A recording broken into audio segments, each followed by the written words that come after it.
you haven't started your business yet. And no, it's not because you're lazy. It's not because you're not capable. There's something else going on, something that's quietly holding you back every single day. And most people never even realize it. You probably think the problem is simple. I don't have the right idea yet. I need to learn more first. I just don't have enough time. Sounds familiar, but none of that is the real reason. The real reason is this: you are stuck in preparation mode. You keep learning, watching videos, taking notes, planning everything out, and it feels like progress, but it's not. Let me show you what that actually looks like. You open YouTube, you watch another video about starting a business.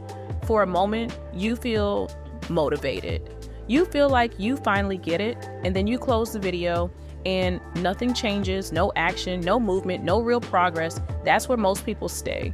Not because they can't start, but because they never cross that line between learning and doing. Here's the truth that no one really tells you. You are never going to feel ready. Confidence does not come before action. It comes after. After you try something, after you mess it up, after you realize it did not destroy your life. But most people are waiting to feel confident first. And that is exactly why they never start. So, what is actually stopping you? It is not lack of knowledge, it is fear. More specifically, you are afraid to start badly. You do not want your first step to be messy, unclear, or imperfect. So, you delay it. You tell yourself you will start when you understand more. You tell yourself you will start when you feel ready. You tell yourself you will start when everything is clearer.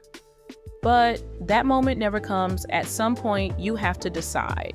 Do you want progress or comfort? Because in the beginning, you do not get both. Progress means uncertainty, mistakes, and confusion. And yes, it is uncomfortable, but that is also where everything starts to change. So instead of asking what is the perfect idea, ask yourself this: what is the smallest real step I can take today? Not next week, not someday, today. It does not have to be big. It could be writing down one idea, researching one niche, outlining something simple, testing a small concept. It will not be perfect, and that is the point. Because real progress always looks messy at the beginning. Now, here is where most people get stuck again. Even when they want to start, they do not know where to begin. Too many options, too much information, no clear structure. That is exactly why I created something simple. A free starter kit that helps you organize your first steps, stop overthinking, and actually move forward. No complicated theory, no fluff, just practical steps you can follow right away. If you feel stuck right now and you just want clarity on what to do next, it is in the description. You do not need more time. You do not need more videos. You do not need more motivation. You need one step, a small one, an imperfect one, but a real one. Because the only difference between people who start and people who stay stuck is action. Start today.